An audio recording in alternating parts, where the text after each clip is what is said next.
I'm Shireen Scott and I am the director and owner of Moth Studios, this studio in Newcastle city centre.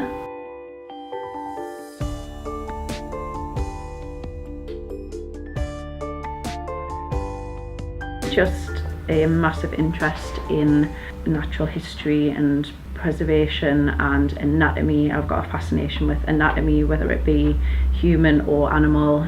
Mainly bird taxidermy, which is why I'm doing this piece of taxidermy at the moment. And a lot of mammals and animals and things that I have in here are bird.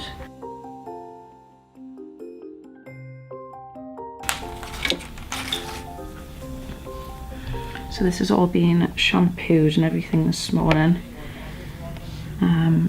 So it's nice and clean, the skin. Just dabbing that off just to get any excess water off. So at this point I don't really want to blow dry it right now because we need to keep the skin from not drying out until right at the end. I think what we'll do first is do the skull and pop the eyes back in.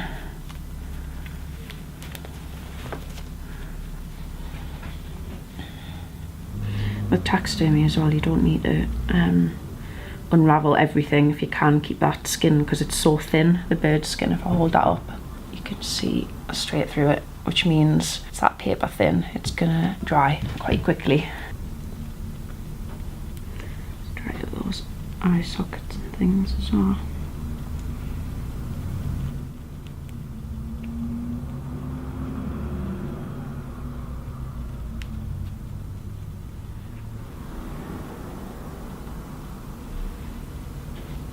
If you see something in the wild, so say this magpie, we do see them quite often around the UK, just in gardens and things, roads being little pests, to be honest.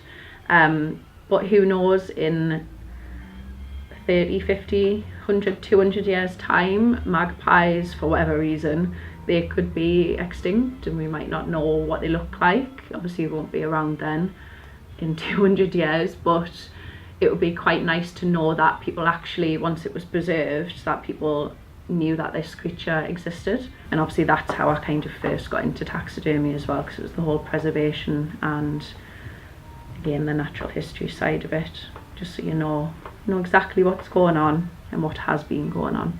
Yeah.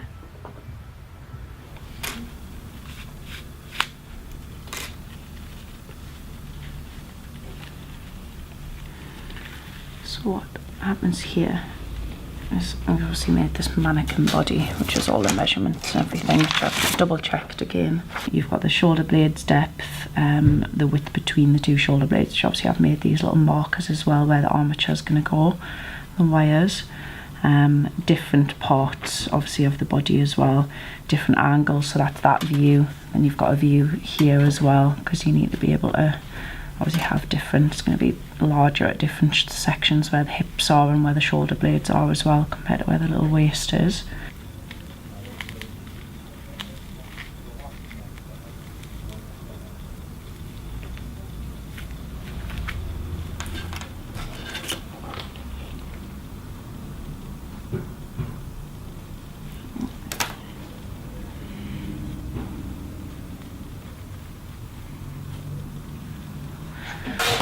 Eventually when it's going to sit on something where it can feed through into something, and then the feet can be on a flat base, so you do need to have a nice bit of wire sticking out always wherever you're going to be mounting it.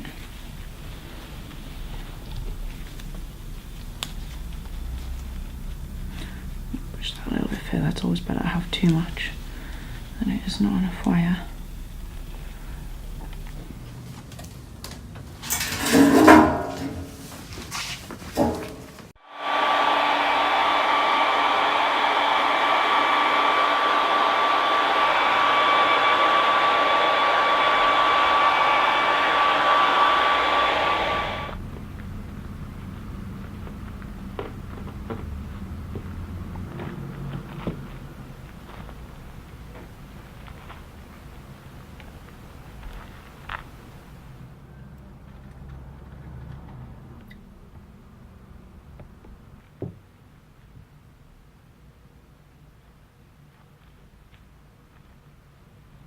Taxidermy is a very old, a Victorian kind of trade as well, and it was very male dominated as well, taxidermy, whereas now there's a bit more of a revival of taxidermy, especially in the past few years, and a lot more females do taxidermy now as well, which is quite nice to see. The history of taxidermy, it was kind of for the elite, people who could afford and went out shooting and trophy mounts and things, but that isn't really the case anymore, and especially not with Moth Studios, because everything's donations here. It's died naturally, and people kind of do it just for the love of animals and preserving them and wanting to display them and have them for those purposes as well. It's nothing to do with showing off your wealth anymore.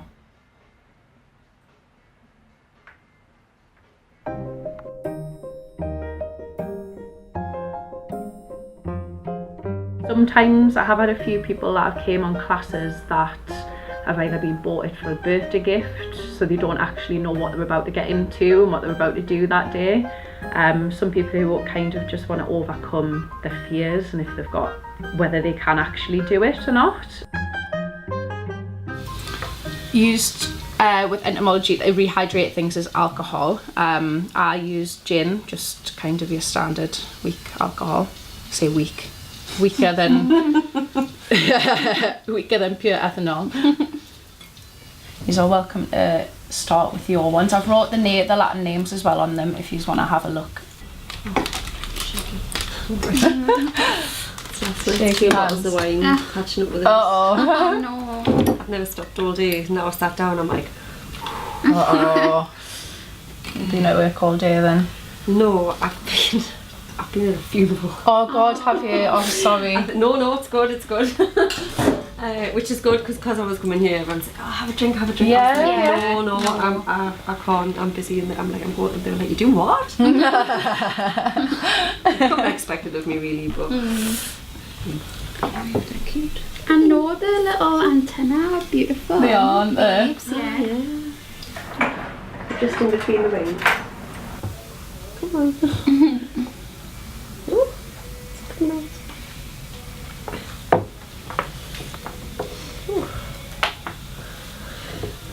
Manage, stressful. Yeah. Breathe.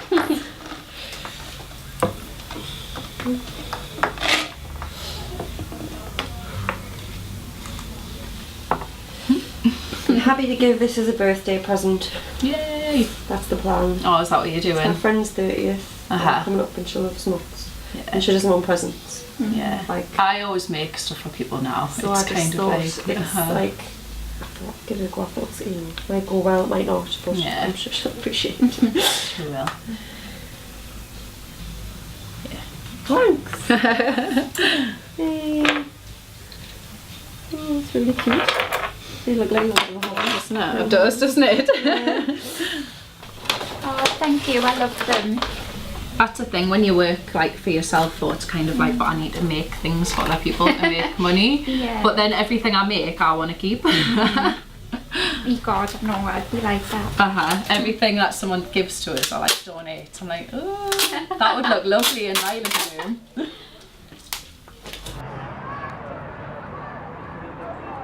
You'll often see taxidermy now in kind of cafes or bars or tattoo parlours because it's seen as being a little bit cool. So you can kind of see how it's gone 100 or so years ago from being a sort of a middle class, very kind of respectable art form, falling out of favour and then kind of coming back in and being a bit more edgy and a bit more cool. So it's quite interesting how that's happened.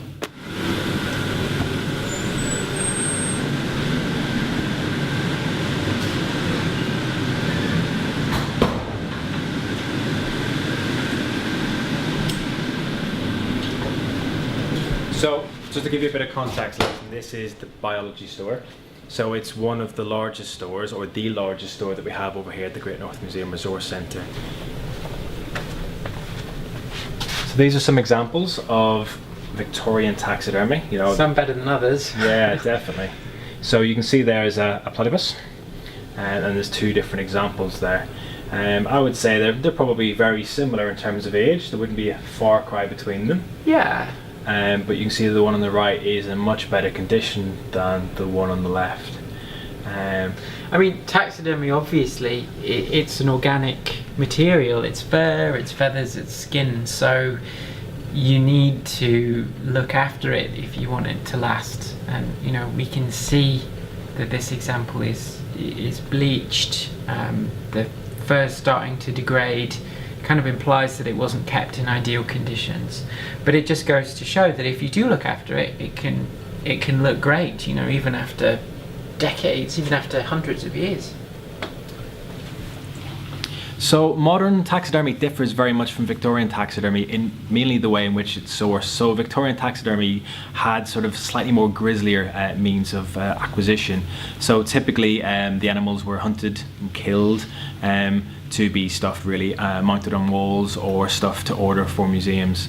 Today we take a very different approach, thankfully, and now the majority of our specimens, particularly the ones on display in the Great North Museum Hancock, have all been ethically sourced. So by that I mean that they've been taken from zoos and safari parks, not taken and killed, I mean taken and they've died of natural causes, and we've been given obviously the remains of the animal to actually work with. But we do source a lot of stuff through roadkills and through other means. So it's all ethically sourced, it's all managed, and it's a very, very different view to what the Victorians did 100 years ago.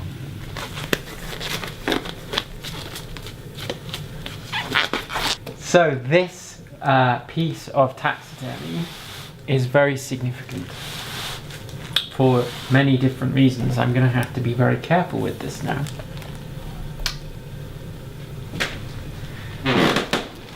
Bring it out here.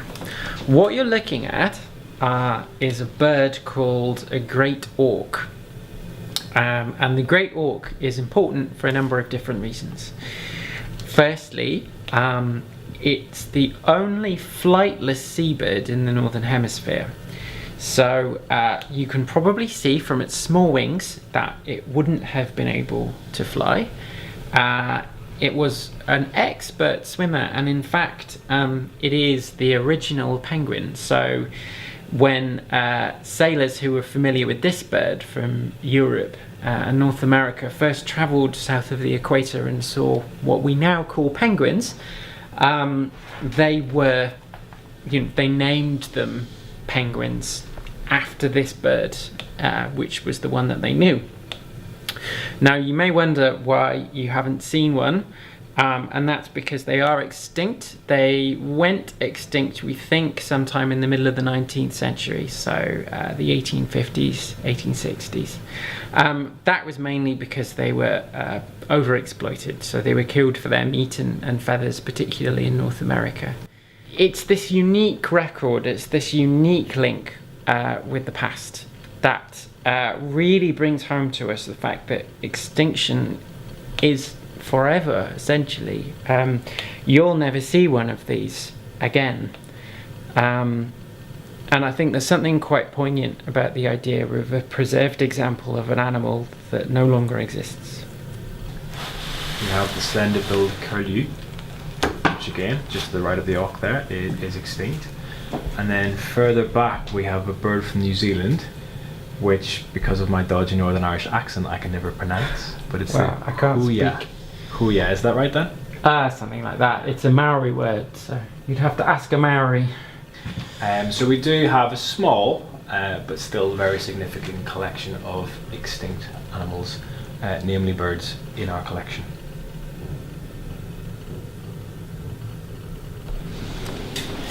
And it's not just birds. This is a particular collection that has a lot of relevance.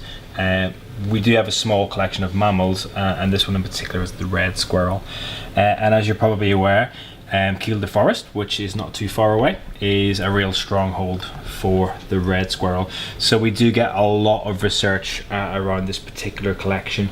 And as far as I'm aware, we have 3 full drawers of red squirrel material. It's a little bit different in the bird study skin, in that it looks like roadkill, really, for a start. So the birds tend to look a little bit better. I don't know how well that's picked up on camera, but the skull is kept, and the skull is just placed in the bag alongside the specimen. go.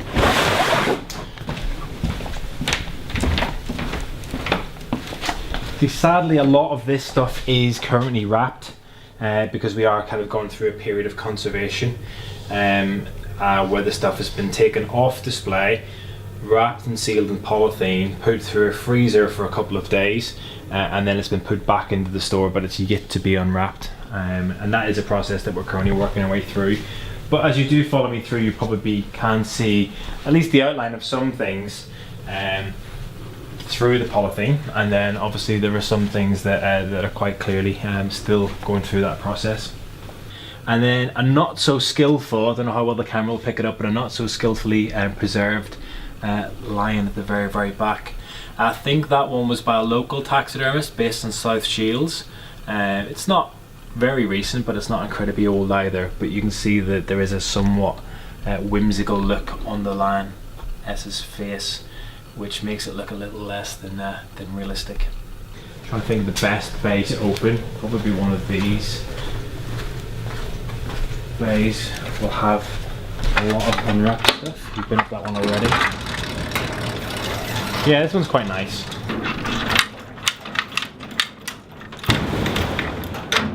A piece of taxidermy moves from being a sort of a curious artistic thing through to an object which might be of genuine research value. There are already numerous studies all around the world that use preserved specimens, taxidermy, to try and obtain DNA, for population genetic studies, to try and obtain information about the chemical composition of things like feathers or skin, and that in turn can help researchers to understand where animals were living and what they were eating, and obviously that can give you a sense of how things have changed. Sometimes a piece of taxidermy is really the only physical evidence that we have of the existence of an animal that's no longer here.